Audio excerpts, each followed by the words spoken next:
The sun was beating down on the concrete pavement of Los Angeles with a heat that felt heavy and almost mean. It was one of those afternoons where the air was so thick it felt hard to breathe, and the city seemed to be shimmering under the bright light. For most people, the heat was just a bother, something to complain about while stepping from an air-conditioned office into a cool car. But for the young woman walking slowly down the street, the heat felt like it was adding weight to an already heavy load on her shoulders. She did not have a car. She did not have an office to go to. In fact, she did not have a job at all anymore. She had lost her position at a small bookstore a few weeks ago when the owner decided to close down. Since then, life had been a series of tough days and sleepless nights. Money was running out, and the stress was starting to show in her posture. Her shoulders were slumped forward, and her eyes were fixed on the ground, watching her worn-out sneakers hit the cracks in the sidewalk. The bag she was carrying over her shoulder felt like it was filled with rocks, even though it only held a few resumes she had printed out at the library, a bottle of warm tap water, and a wallet that was frustratingly light. She had been walking for miles, going from shop to shop, handing out papers and asking if anyone was hiring. The answers were always the same, a polite no, a shake of the head, or sometimes just a look that said she wasn't what they were looking for. Today was harder than most.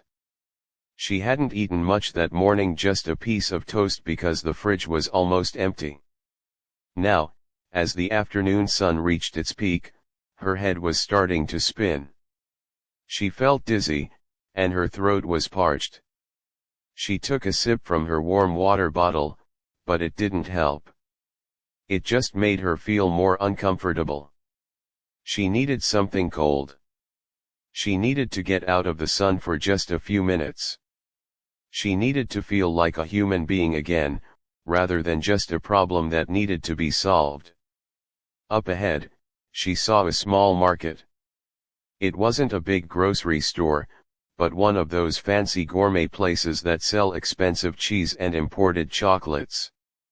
The windows were clean and sparkling, and through the glass, she could see the glow of bright, perfect lights. Normally, she would have walked right past it. Places like that usually made her nervous.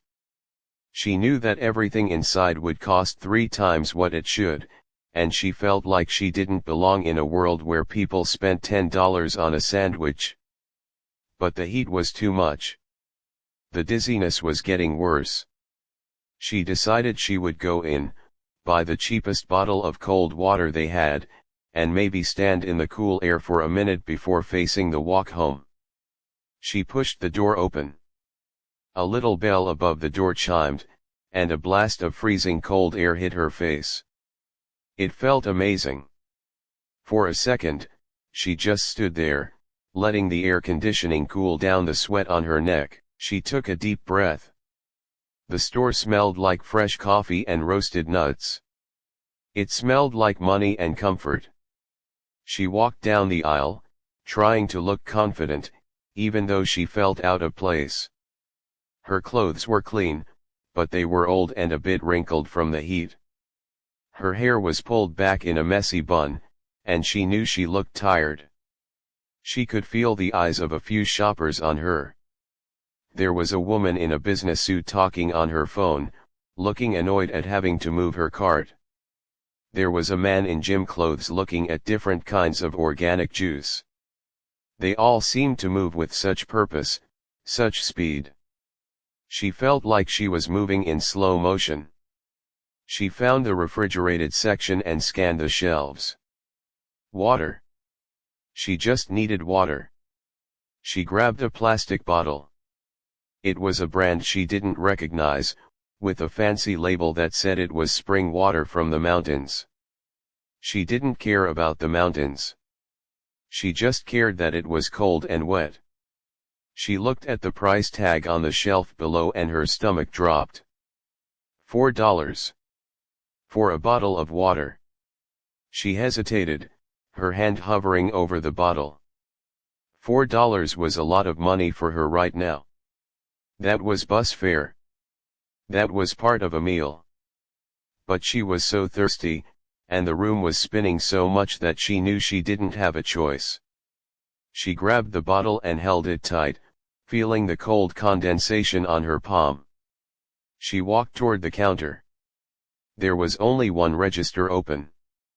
The clerk was a young man with a shaved head and a sharp-looking black apron.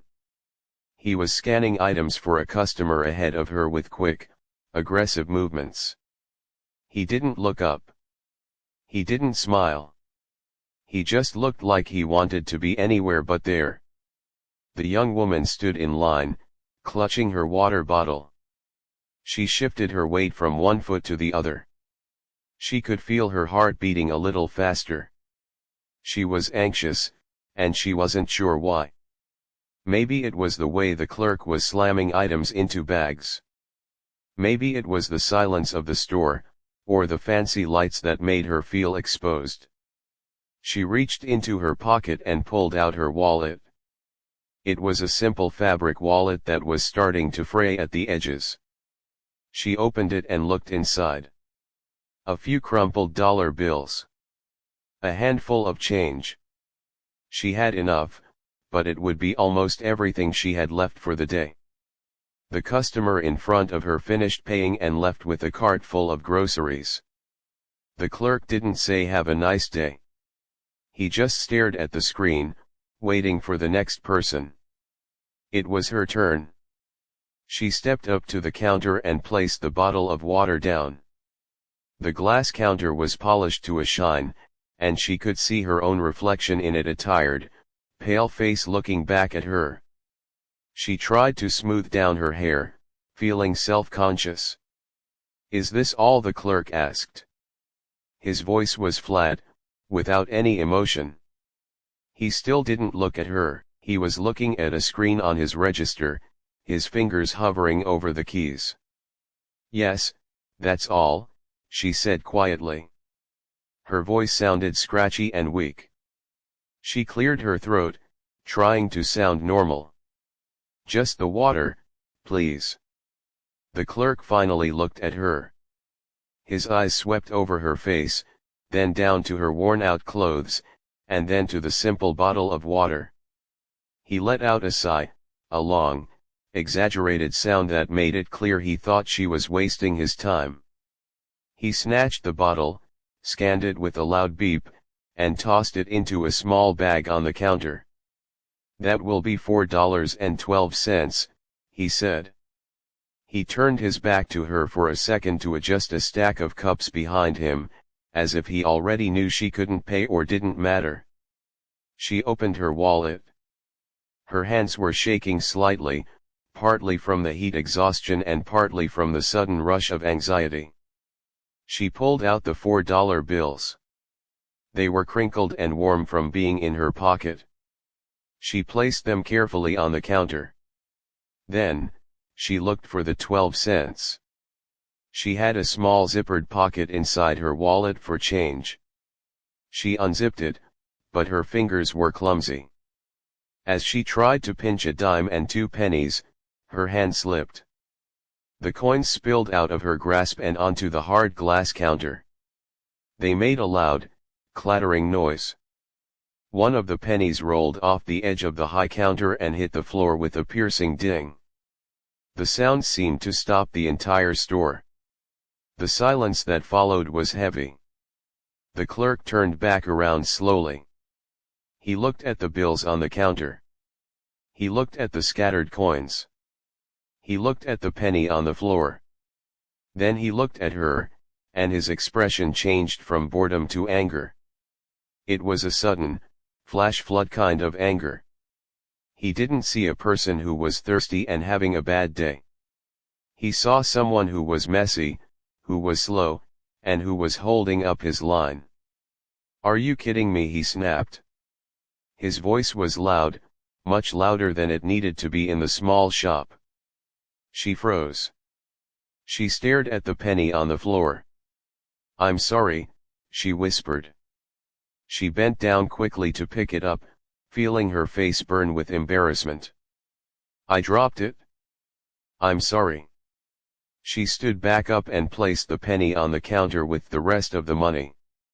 She pushed the pile toward him, hoping he would just take it, give her the water, and let her leave. She wanted to disappear. She wanted to melt into the floor and be gone.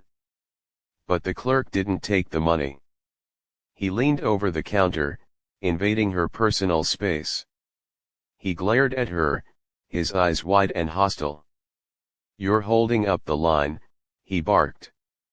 "There are people waiting behind you.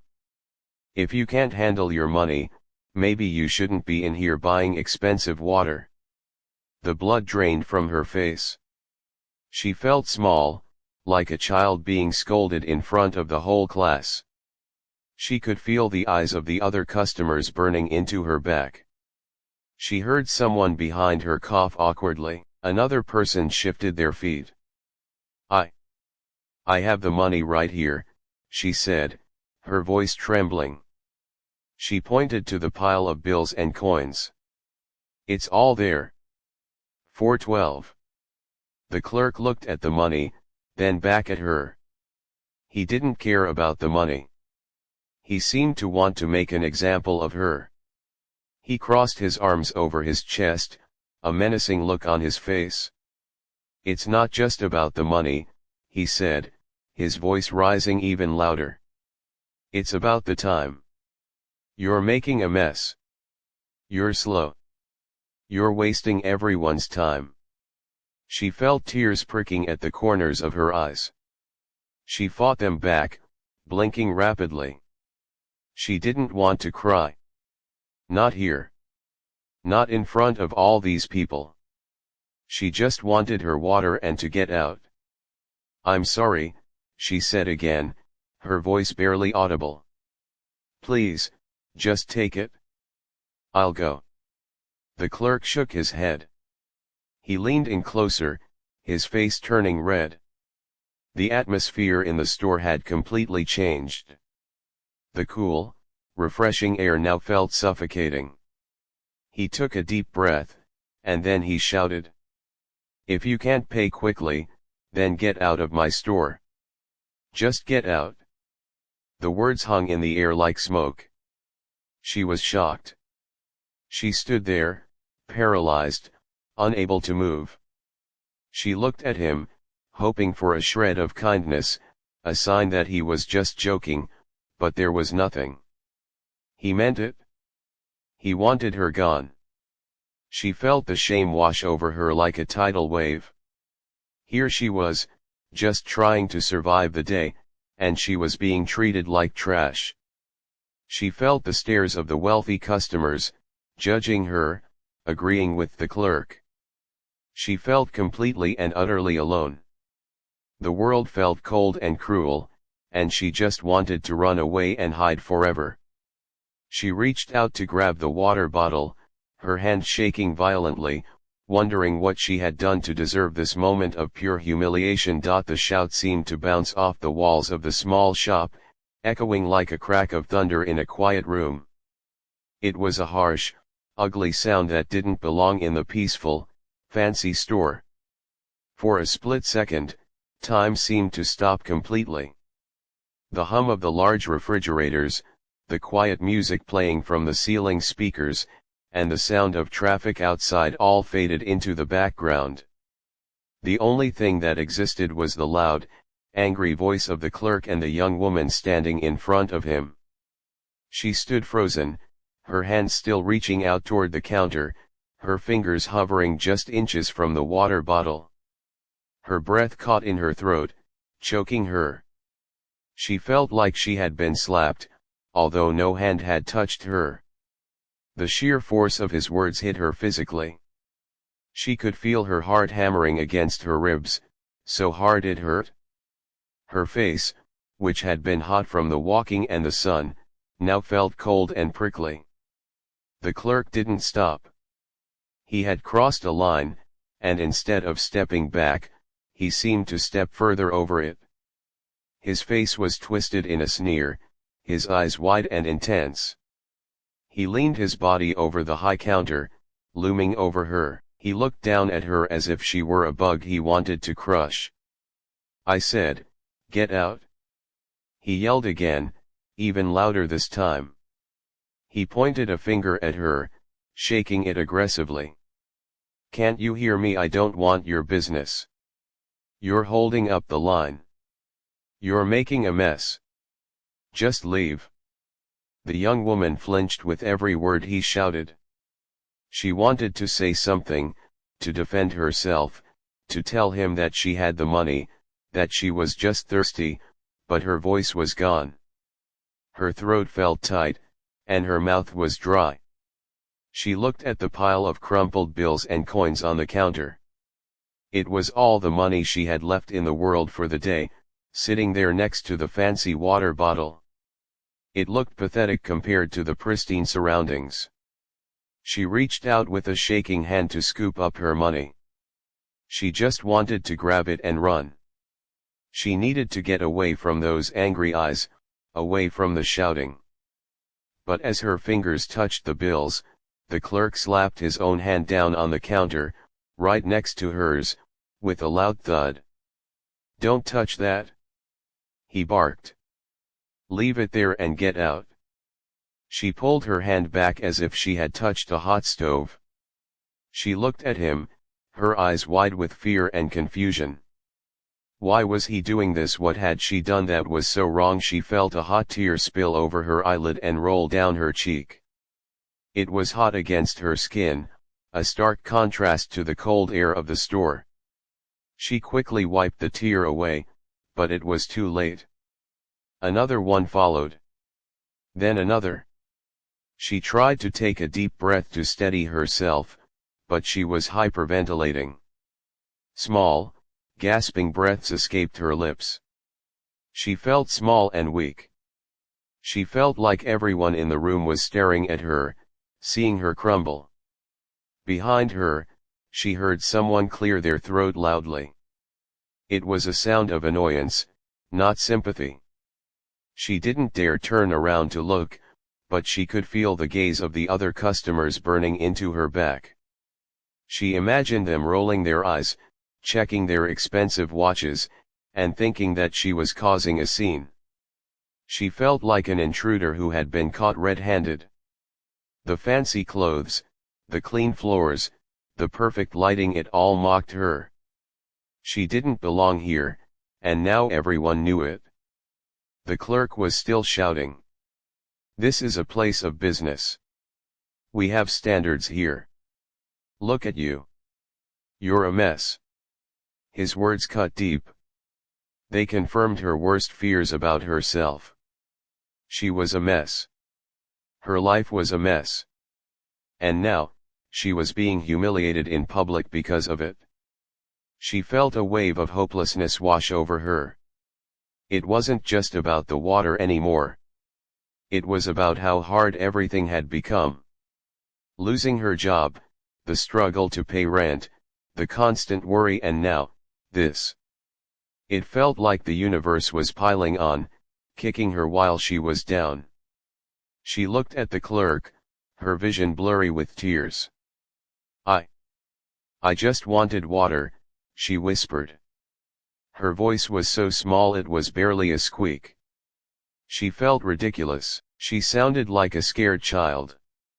The clerk laughed. It was a cruel, short sound.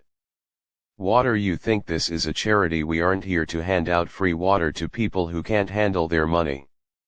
Go to a public fountain. Go to a gas station. Just get out of my sight." He reached out and grabbed the water bottle she had been trying to buy. He snatched it up and slammed it into the trash can behind the counter with unnecessary force. The plastic bottle crunched as it hit the bottom of the bin. That sound, the crunch of the bottle, was somehow the worst part. It was the sound of her hope being thrown away. She watched it disappear, her only relief from the heat gone in an instant. The young woman couldn't take it anymore. She couldn't stand there and be abused. She grabbed her wallet, shoving it deep into her pocket, not even caring about the dollar bills she had left on the counter. She just wanted to escape. She turned around, her head down, hiding her face behind her hair. As she turned, she finally saw the line of people behind her. There was a man in a sharp gray suit holding a salad. He was looking at her with a look of pure disgust, his nose wrinkled as if she smelled bad. Next to him was a woman with a stroller. The woman wasn't looking at the clerk, she was looking at the young woman with pity, but she wasn't saying anything. She just tightened her grip on the stroller handle and looked away. No one said a word. No one told the clerk to stop. No one told her it was okay. The silence of the bystanders was louder than the clerk's shouting. It was a wall of indifference that sealed her fate. In that moment, she realized that she was truly alone. If no one spoke up, then the clerk was right. She didn't matter. She started to walk toward the door. Her legs felt weak, like jelly. She stumbled slightly, her boot catching on the edge of a rug near a display of organic chips. She almost fell, but she caught herself on a shelf, knocking a bag of chips to the floor. Great. Now you're breaking things. The clerk yelled from behind her. Watch where you're going. She ignored him. She couldn't look back. She righted herself and kept walking, her eyes fixed on the glass door. The door seemed like a mile away. The floor felt uneven beneath her feet. The bright lights of the store were making her headache worse. She felt dizzy, and the wall seemed to be closing in on her. The air smelled too sweet now, like rotting fruit. She heard the man in the suit sigh loudly. "Can we hurry this up?" he muttered to the clerk. "Some of us have work to do." "Sorry, sir," the clerk said, his voice instantly changing from a shout to a polite, helpful tone. "I'm dealing with this situation right away. She's just leaving. I apologize for the delay." The change in his voice made her sick to her stomach. He was capable of being polite. He was capable of being nice. He just chose not to be nice to her. He chose to treat her like garbage because she looked poor and because she was having a hard time. It wasn't fair. It wasn't right. But fairness didn't seem to exist in this store. She reached the glass door and pushed the handle. It was heavy, and her arms felt weak, but she shoved it open with her shoulder. The bell above the door chimed again, a happy, cheerful sound that felt like a mockery of the situation she was leaving behind. She stumbled out onto the sidewalk. The heat hit her like a physical blow. It was a wall of hot air that instantly made her sweat. The sun was still blazing, reflecting off the pavement and the car windows. Compared to the air conditioning inside, the outside air felt thick and suffocating, but at least it was free. At least no one was yelling at her out here. She didn't stop walking. She couldn't stop. If she stopped, she would have to think about what just happened. If she stopped, she would break down completely. She moved quickly, putting distance between herself and that awful store. She walked blindly, not caring where she was going, just needing to get away. Tears were streaming down her face now, hot and fast. She wiped them away with the back of her hand, but they kept coming. She felt a sob building in her chest, a giant, painful lump that made it hard to breathe. She held it in, not wanting to cry on the street. She didn't want people passing by to see her crying. She felt enough shame already. She replayed the scene in her mind over and over. The clerk's sneer. The sound of the bottle being thrown away. The silence of the crowd. Every time she thought about it, she felt a fresh wave of humiliation. She felt stupid for going in there. She felt stupid for thinking she could buy that fancy water. She should have known better. She should have just stayed thirsty. She found a bus stop bench a little way down the block and collapsed onto it. She put her head in her hands, letting her hair fall over her face like a curtain. She just wanted to disappear.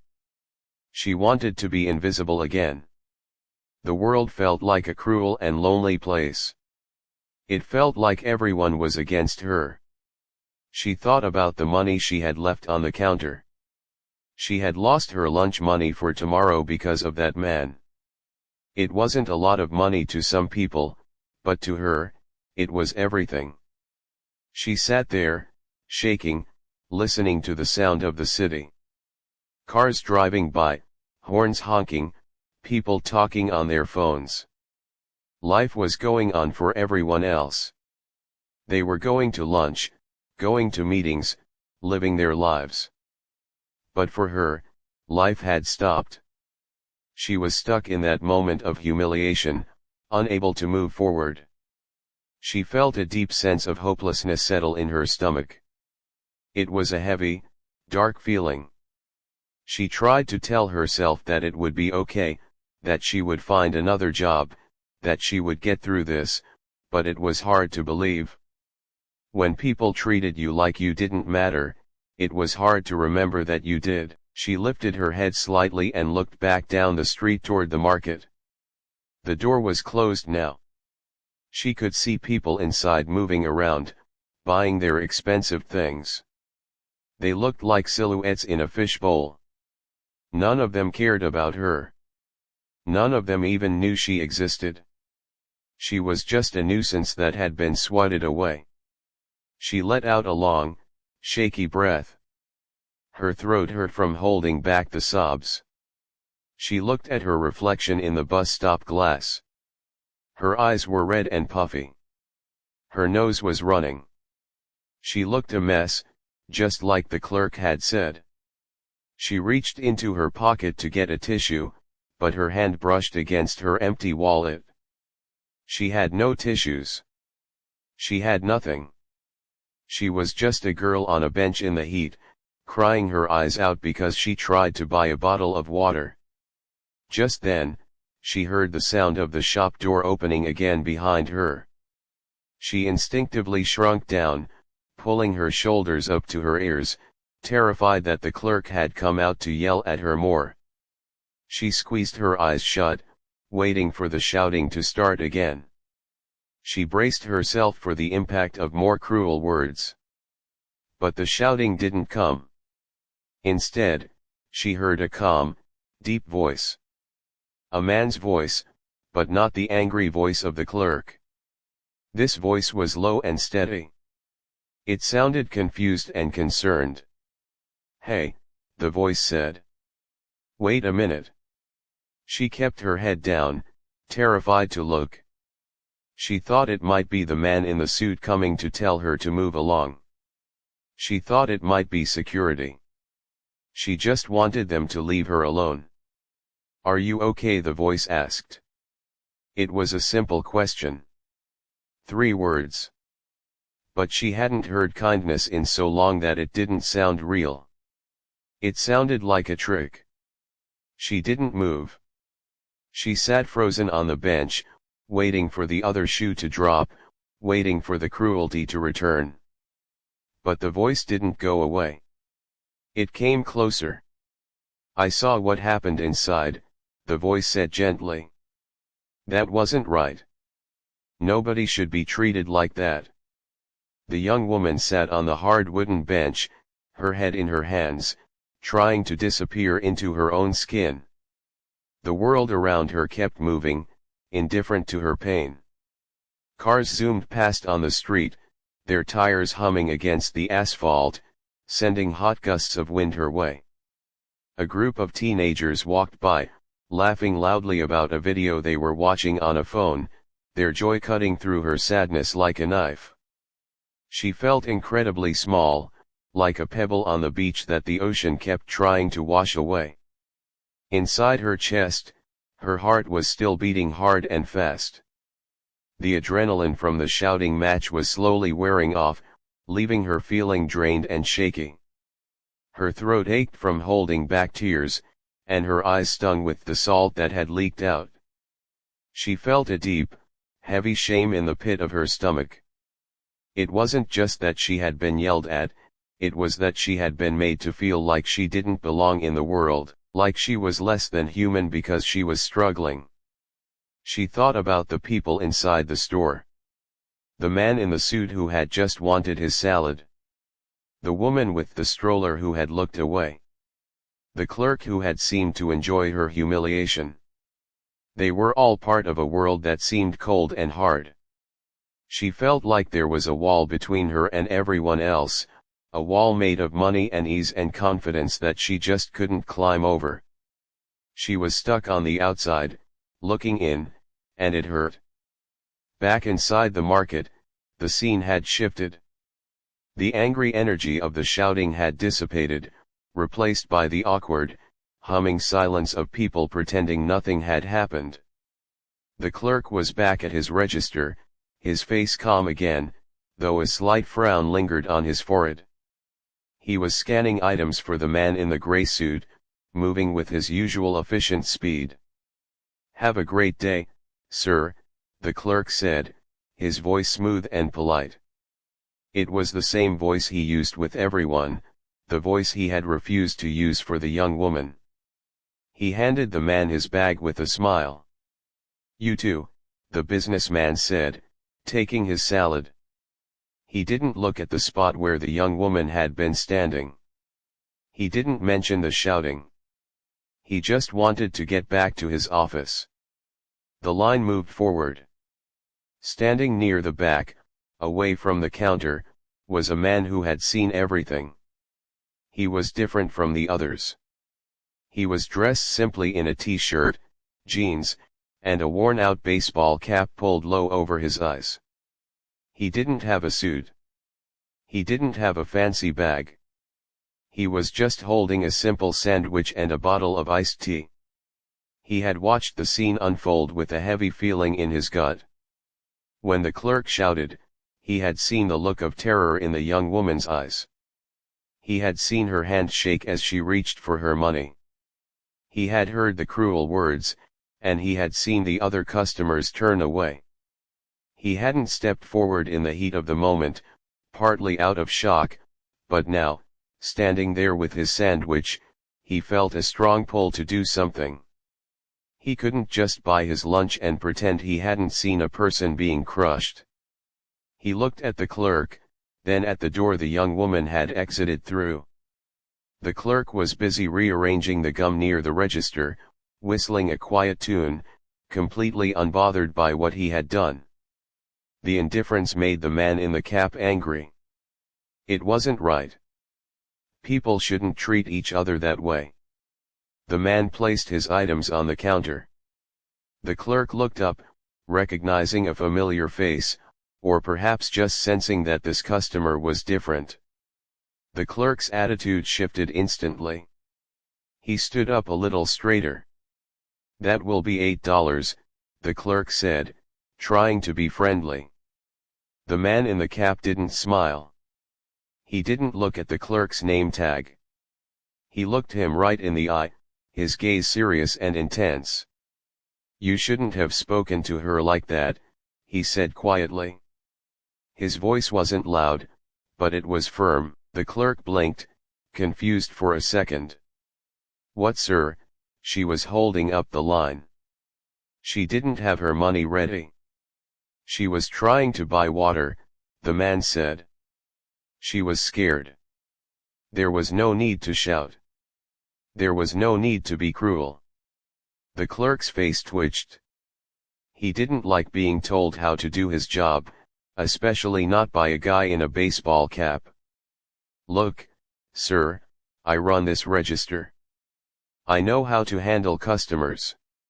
She was messing up the store. "You humiliated her," the man said. He placed a $10 bill on the counter, but he didn't wait for his change. Everyone deserves to be treated with respect. Everyone. Before the clerk could say anything else, the man turned and walked away. He left his sandwich and tea sitting on the counter. He didn't want them anymore. He just wanted to get out of that suffocating shop. He pushed the glass door open and stepped out into the bright, blinding sun. He stood on the sidewalk for a moment, letting his eyes adjust. He looked left and right. The street was busy, full of people rushing to their next destination. He thought she might have run far away, trying to escape the embarrassment. But then, he spotted her. She was sitting on a bus stop bench about 50 yards down the block. She was hunched over, her head in her hands, looking like she was carrying the weight of the entire world on her shoulders. The man in the cap took a deep breath. He felt a little nervous. He knew that if he approached her, she might flinch. She might think he was coming to yell at her too, or that he was someone from the store coming to cause more trouble. He knew he had to be careful. He had to show her he was safe. He started walking toward her. He didn't walk fast. He walked slowly, with his hands visible and open at his sides. He tried to make his footsteps heavy enough so she would hear him coming, so she wouldn't be startled. The young woman heard the footsteps approaching. Her body tensed up instantly. She thought it was the clerk coming to finish the job. She thought it was security coming to tell her she couldn't sit there. She squeezed her eyes shut tighter, praying that whoever it was would just walk past. She didn't have the strength to face another angry face. "Hey," a voice said. It wasn't the clerk's voice. It was deep, but soft. It was gentle, like someone trying to talk to a scared animal. She didn't move. She kept her face hidden in her hands, terrified to look up. "I saw what happened inside," the voice continued. "That wasn't right. Nobody should be treated like that." She froze. She waited for the punchline. She waited for the "but." "But you were slow," or "but you looked messy." But the words didn't come. There was just silence, and the sound of the city traffic nearby. Slowly, cautiously, she lowered her hands. She lifted her head just a little bit, peeking through her messy hair. Standing in front of her was the man in the baseball cap. He was standing a few feet away, giving her space. He wasn't looming over her. He looked concerned. She blinked her eyes, trying to clear the tears away so she could see him better. He looked familiar in a way she couldn't place, but mostly, he just looked kind. His face was serious, but his eyes were warm. There was no judgment there. No anger. Just concern. "Are you okay?" he asked. She wanted to say yes. She wanted to be tough. But the lie caught in her throat. She shook her head slightly. "No," she whispered. It was the first honest answer she had given all day. The man nodded. He didn't tell her to calm down. He didn't tell her it was no big deal. He just accepted her answer. "I'm sorry," he said. "That guy was out of line. You didn't deserve that." She looked at him, really looked at him, and for the first time in hours, she felt a tiny crack in the wall of shame she had built around herself. I just dropped my money," she stammered, her voice trembling. "I was trying to pay. I had enough." "I know," he said. "I saw. You had the right change." He was just being a bully. The word bully hung in the air. It was a childish word, but it fit perfectly. She felt a small sense of relief wash over her. Someone believed her. Someone saw the truth. The man reached into his pocket. She flinched again, an automatic reaction after what had happened inside. He stopped moving immediately, holding his hands up to show he meant no harm. "It's okay," he said softly. I just want to give you this. He pulled out a crumpled $20 bill. It wasn't a lot of money to some people, but to her, it was a fortune. He held it out to her. She stared at the money. Her pride wanted to say no. She wanted to tell him she didn't need charity. But her stomach growled quietly, reminding her that she hadn't eaten.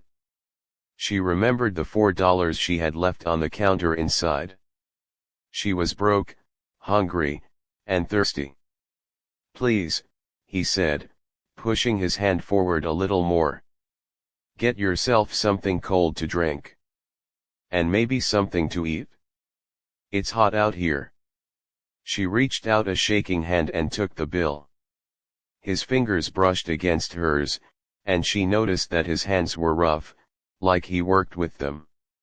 He didn't act like he was doing her a huge favor. He acted like he was just helping a friend. Thank you, she whispered. She looked up at his face, tears welling in her eyes again, but this time they weren't just tears of sadness. They were tears of gratitude. Thank you so much. Don't worry about it, he said, giving her a small, lopsided smile. We all have bad days. Sometimes people forget that. Don't let him get to you. You're doing the best you can. He looked at the bus stop sign above them. Is your bus coming soon? She shook her head. I don't have enough for the bus, she admitted, feeling the shame rise up again. I was going to walk. He frowned, looking concerned. It's too hot to walk far. Where are you headed? Home, she said. It's about 2 miles. He looked down the street, thinking.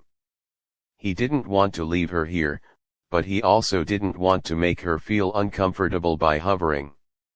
He felt a protective instinct that he couldn't ignore. He looked back at her. Come on, he said, nodding his head toward a small cafe across the street. Let's go sit in the shade for a minute. You look like you're about to pass out. I'll buy you a real drink. One that doesn't come from that jerk's store. She hesitated. She didn't know this man. She had been taught to be wary of strangers. But looking at his face, she didn't see any danger. She saw a person who had stopped when everyone else kept walking. She saw a person who cared. Okay, she said softly. She stood up slowly. Her legs were still wobbly. The man stayed close, ready to catch her if she fell, but he didn't touch her.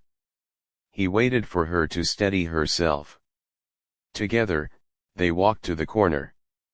As they waited for the light to change so they could cross the street, the man stood between her and the sun, using his shadow to shield her from the worst of the heat.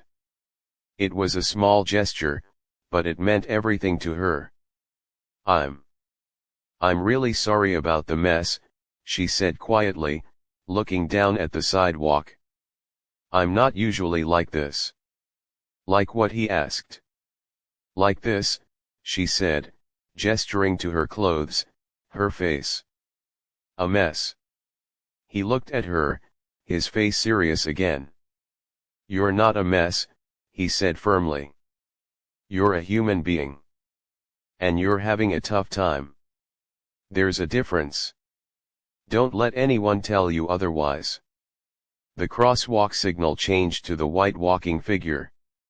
The man stepped off the curb, but he waited for her to walk beside him. They crossed the street together, leaving the angry shop and the indifference of the crowd behind them. For the first time all day, she didn't feel like she was fighting the world alone. She walked beside a stranger who had become, in just a few minutes, her guardian. And as they stepped onto the curb on the other side, she felt a tiny bit of hope return to her heart.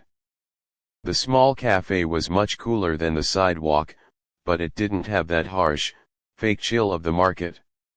It smelled of roasted coffee beans and cinnamon, a warm and welcoming scent that made the young woman's stomach rumble quietly. The man in the baseball cap led her to a small round table near the window, away from the door where the draft wouldn't hit her. He pulled out a chair for her, waiting until she sat down before taking the seat opposite her. She sat slowly, her body feeling heavy and exhausted. The adrenaline that had kept her going was fading fast, leaving her feeling shaky and weak. She wrapped her hands around the cool metal of the table, grounding herself. She still couldn't believe this was happening. A few minutes ago, she was being screamed at. Now, she was sitting across from a stranger who treated her like she mattered. "What would you like?" he asked, his voice gentle. He didn't pick up a menu, he just looked at her, waiting. "Coffee, tea, a soda, maybe some food." She looked at the menu board on the wall behind him. Everything looked good, but she didn't want to ask for too much. She still felt the sting of the clerk's words, telling her she was a mess. "Just water is fine," she said quietly. "Please." The man shook his head slightly, a small smile playing on his lips. "You've had enough stress for one day. Let's get you something real. How about an iced tea and maybe a muffin? They have blueberry ones. They look pretty good." She hesitated. She was hungry, actually starving, but she felt guilty taking more of his money. "Okay," she whispered. "That sounds nice." "Good," he said. "I'll be right back." He stood up and walked to the counter to order. The young woman watched him go. He stood with his hands in his pockets, looking relaxed. He talked to the person behind the counter with a smile, joking about something. He seemed so normal, so at ease in the world. She envied that. She wondered what his life was like. Did he have worries? Did he ever feel like the world was crushing him, or was he just one of those lucky people who floated through life without a scratch? She looked down at her hands. They were still trembling slightly. She pressed them flat against the table to stop the shaking. She took a deep breath, trying to calm down. The air in here was nice. It was safe. She began to relax, just a little bit. At the counter, the man ordered the iced tea and the blueberry muffin. He also ordered a black coffee for himself. As he waited for the barista to make the drinks, he looked out the window, across the street. His eyes landed on the market where the whole incident had happened. He could see the clerk through the glass, leaning on the counter, looking bored. A frown crossed the man's face. He thought about the young woman sitting at the table behind him. She was trembling. She was terrified. And that clerk had chased her out like a criminal. It made him angry. It wasn't right. You don't treat people like that. It didn't matter if she was rich or poor, clean or messy. She was a person. He looked back at the table where she was sitting. She was staring out the window, looking lost. He knew he couldn't just sit here and drink coffee while that guy over there thought he had won. He needed to do something. He needed to show her that she didn't need to be afraid. He needed to show that clerk that his behavior wasn't going to be ignored. The barista placed the drinks and the muffin on a tray. The man paid, leaving a generous tip in the jar. He picked up the tray, but instead of walking back to the table, he paused. He looked at the young woman. "Hey," he said, walking back over to her. He set the tray down on the table but didn't sit down. "I'm going to run across the street for 1 second." She looked up, panic flashing in her eyes. "You're leaving?" "No, no," he said quickly, holding his hands up reassuringly. "I'm not leaving. I promise. I'll be right back. I just forgot something I need to get from that store." I saw it in the window when we walked by. You're going back there, she asked, her voice rising in fear. The idea of going near that place again made her feel sick.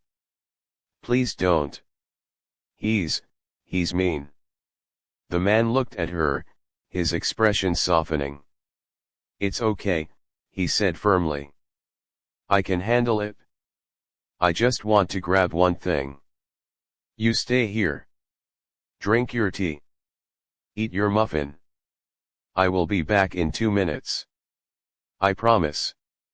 She bit her lip, unsure. She didn't want him to go. She didn't want to be left alone, even for a minute. But he seemed so sure. He looked strong. He looked like he knew what he was doing.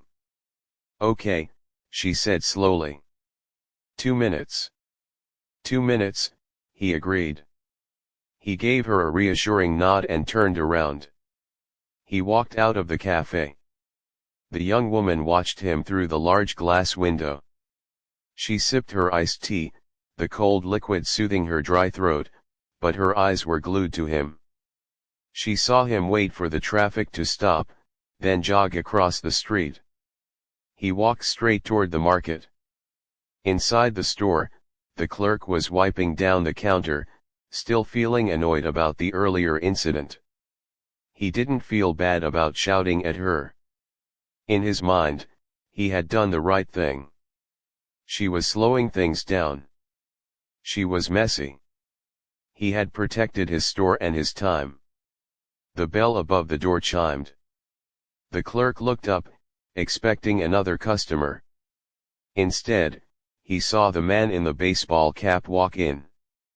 The clerk recognized him. He was the guy who had been in line earlier, the one who had bought the sandwich and left without it. The clerk sighed. Back for your sandwich, he asked, his voice dripping with attitude. I told you, we don't do returns. The man didn't smile. He walked right up to the counter. He didn't slouch. He stood tall, his presence filling the small space. The air in the shop seemed to change instantly. The clerk stopped wiping the counter. He felt a sudden nervousness he couldn't explain. I don't want the sandwich, the man said. His voice was low, calm, but it carried a heavy weight. I want to talk to you about the young woman who was in here earlier. The clerk rolled his eyes. Look, man, I don't know what you want. She was causing a disturbance. She was holding up the line. I asked her to leave. It's my store. It's not about your store, the man said, leaning forward slightly. He placed his hands on the counter, not aggressively, but firmly. It's about how you treated her. I saw everything. She was scared. She was trying to pay. You didn't have to shout. The clerk scoffed. She was slow. She dropped her money everywhere. It was pathetic. It wasn't pathetic, the man said, his voice sharpening just a fraction. It was human. She was having a bad day. We all have bad days. You had a chance to be kind, to be decent, and you chose to be cruel. The clerk opened his mouth to argue, to tell this guy to get out too, but he stopped. Something in the man's eyes stopped him. It wasn't a threat of violence. It was a look of intense disappointment, like a father looking at a son who had done something wrong. It made the clerk feel small. Who are you? The clerk muttered, shifting his weight uncomfortably. Why do you care? Because it matters, the man said simply. Because how we treat people says everything about who we are. You embarrassed her. You hurt her. And for what, a few seconds of time? The man reached into his pocket and pulled out a $20 bill. He slammed it down on the counter. It wasn't a slap, but the sound was crisp and loud in the quiet store. This is for the water she wanted to buy, the man said. And for the sandwich I didn't take. Keep the change. The clerk looked at the money. He looked at the man. He felt a wave of shame wash over him. He couldn't explain it, but he felt like he had lost a fight he didn't even know he was fighting. His arrogance crumbled. Look, I was just stressed, the clerk mumbled, looking down at his shoes. It's busy. I didn't mean. Yes, you did, the man said. He didn't let him off the hook. You meant it? But you can do better next time. Next time someone comes in here and they're struggling, help them. Don't shout at them. Just be kind. It's not that hard. The man stood there for a moment longer, looking at the clerk, making sure the message had landed. The clerk nodded slowly, unable to meet his gaze. Okay, the clerk whispered. Okay. The man nodded once. Good. He turned around and walked out of the store. He didn't look back. Across the street, in the cafe, the young woman was watching. She saw him come out of the store. She held her breath, waiting to see if he was chased out, waiting to see the clerk come to the window. But nothing happened. The door just closed behind him. He jogged back across the street. When he entered the cafe, he looked different. He looked peaceful. He walked back to the table and sat down. You're back, she said, letting out a breath she didn't know she was holding. I told you I would be, he said, picking up his coffee. He took a sip, then looked at her. I got you something. He reached into his pocket and pulled out a bottle of water. It was the same brand she had tried to buy earlier. He placed it on the table in front of her. She looked at the bottle, then up at him. Her eyes widened. You went back in there for me. I just wanted to get you what you wanted, he said, shrugging like it was no big deal. And I had a little chat with our friend behind the counter. What did you say? She asked, her voice full of wonder. I just told him that he needs to treat people with respect, the man said. I told him we're all just trying to get through the day. I think he heard me. She looked at the water bottle. It was cold. Beads of condensation were already forming on the plastic. It represented more than just hydration. It represented justice. It represented kindness. It meant that she wasn't worthless. Thank you, she whispered. She reached out and touched the bottle, then looked him in the eye. I don't know who you are, but, thank you. You saved me today. The man smiled. It was a genuine, warm smile that crinkled the corners of his eyes. He didn't want praise.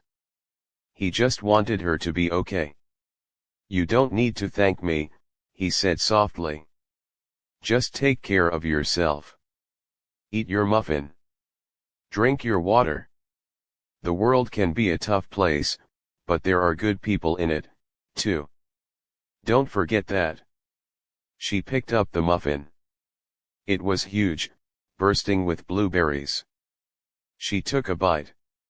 It was sweet and soft, the best thing she had tasted in months.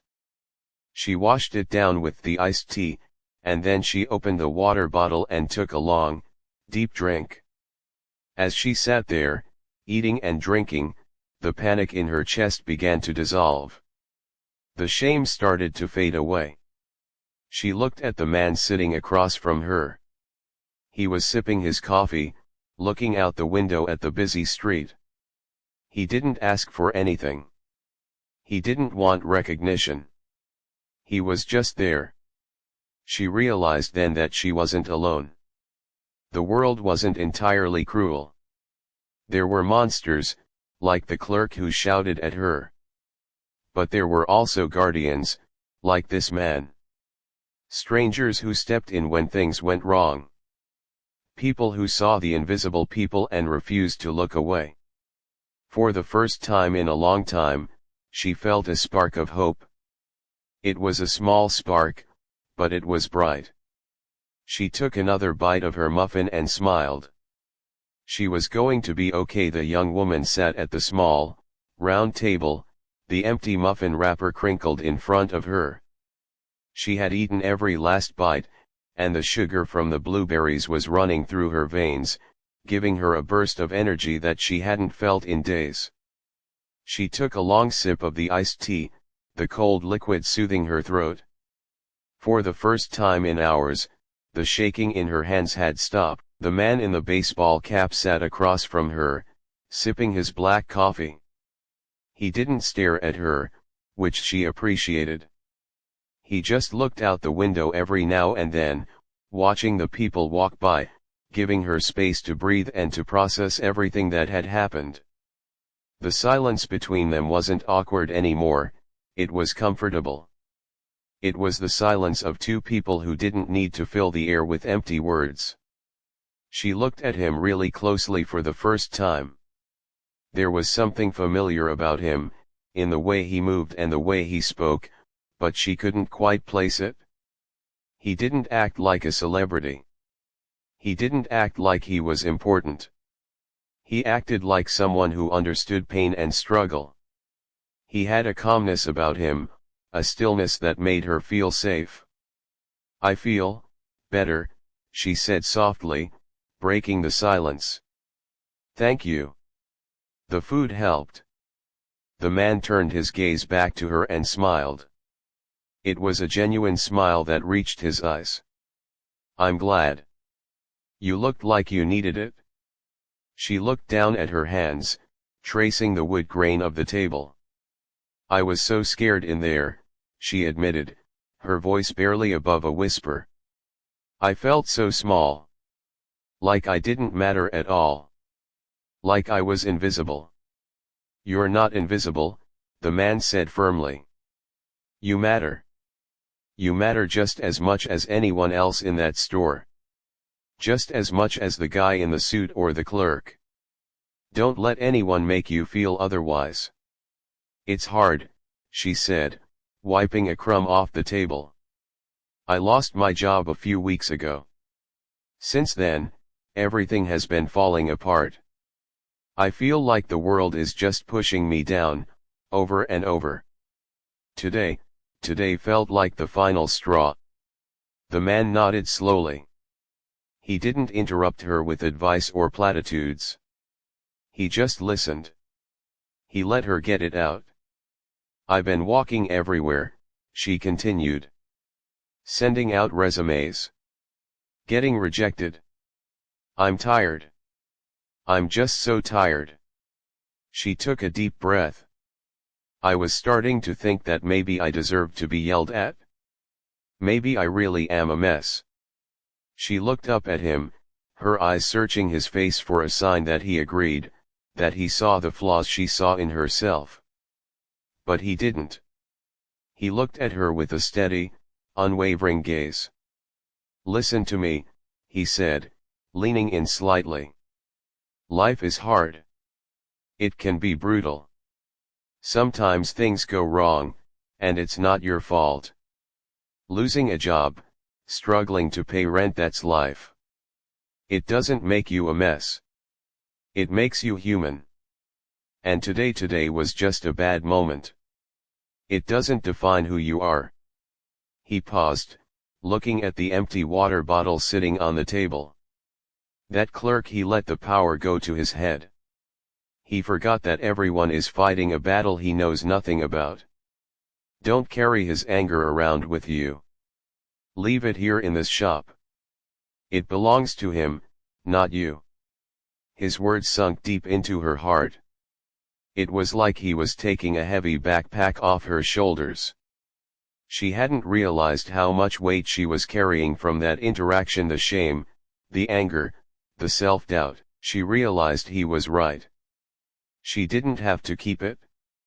"Okay," she said, taking a deep breath and letting it out slowly.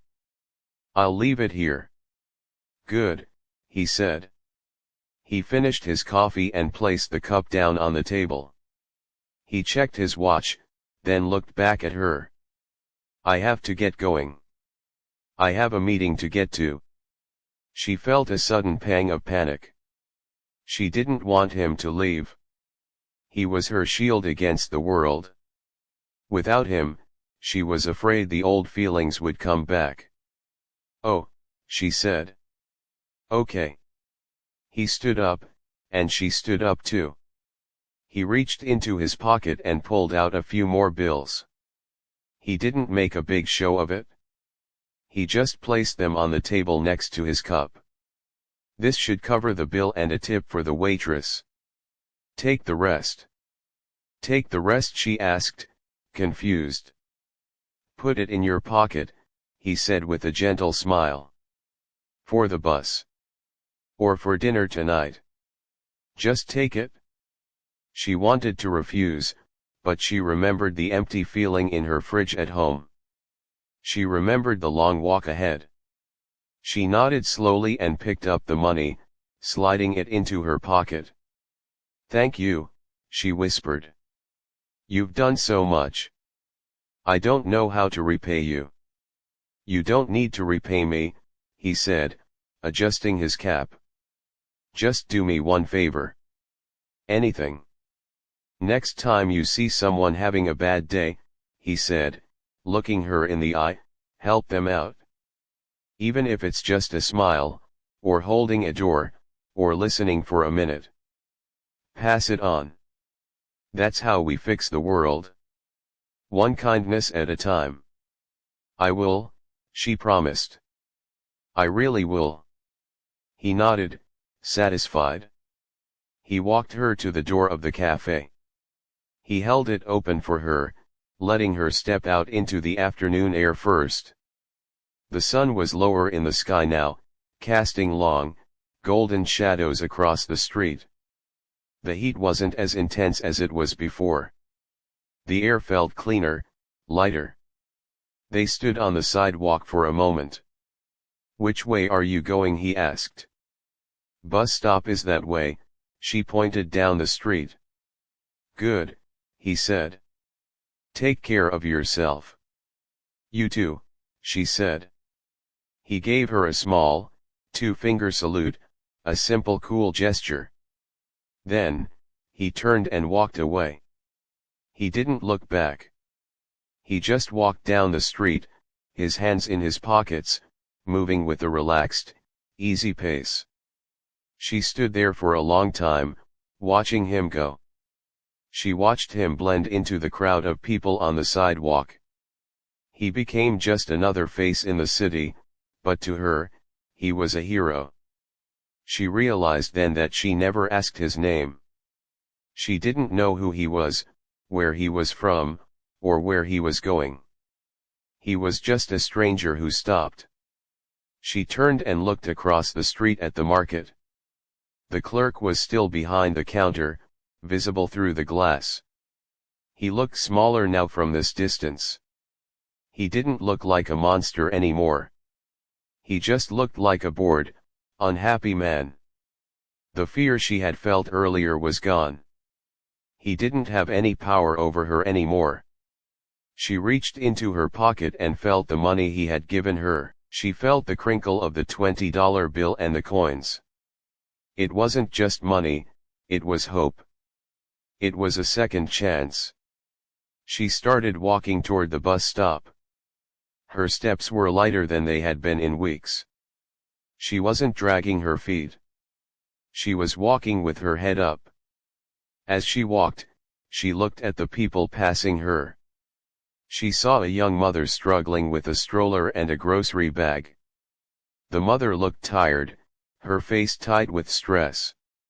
The young woman stopped. She remembered what the man had said. Pass it on. She stepped over to the mother. Excuse me, she said gently. Can I help you with that bag? The mother looked up, surprised, and then her face softened. Oh, would you? That would be wonderful. The young woman took the heavy bag and walked with the mother to the bus stop. They talked about the heat and the best parks to take kids to. When they got to the stop, the mother thanked her. "You have no idea how much I needed that," the mother said. The young woman smiled. It was a real smile, one that reached her eyes. "I think I do," she said. Her bus pulled up a few minutes later. She climbed on, digging into her pocket for the fare. She had exact change, thanks to the man. She walked to the back of the bus and sat by the window. As the bus pulled away from the curb, she looked out at the city. The city was still big. It was still loud. It was still hard. There were still mean clerks and long walks and empty bank accounts. But as she watched the buildings pass by, she didn't feel hopeless. She felt strong. She thought about the man in the cap. She didn't know his name, but she knew his heart. He had seen her at her lowest point, and instead of looking away, instead of judging her, he had stepped in. He had treated her with dignity. He had reminded her that she was worth something. She realized that the world wasn't just a cruel place. It was also a place where strangers bought muffins for girls who were crying. It was a place where people stood up to bullies. It was a place where kindness could change a life in an afternoon. The bus drove on, carrying her toward home. She rested her head against the cool glass window. She was still tired, and tomorrow would still be a struggle. She would still have to look for a job. She would still have to be careful with money. But the crushing weight of despair was gone. She took a deep breath and let it out slowly. She closed her eyes for a moment, picturing the calm face of the stranger. She whispered a thank you to the empty air, a thank you for the water, for the muffin, and for the intervention. She opened her eyes as the bus turned a corner, the sun flashing brightly through the window. She squinted against the light, smiling slightly. She was going to be okay. The world hadn't ended. In fact, in a strange way, it felt like a new beginning. She was just a girl on a bus, with a full stomach and a few dollars in her pocket, ready to face whatever came next. And that was enough.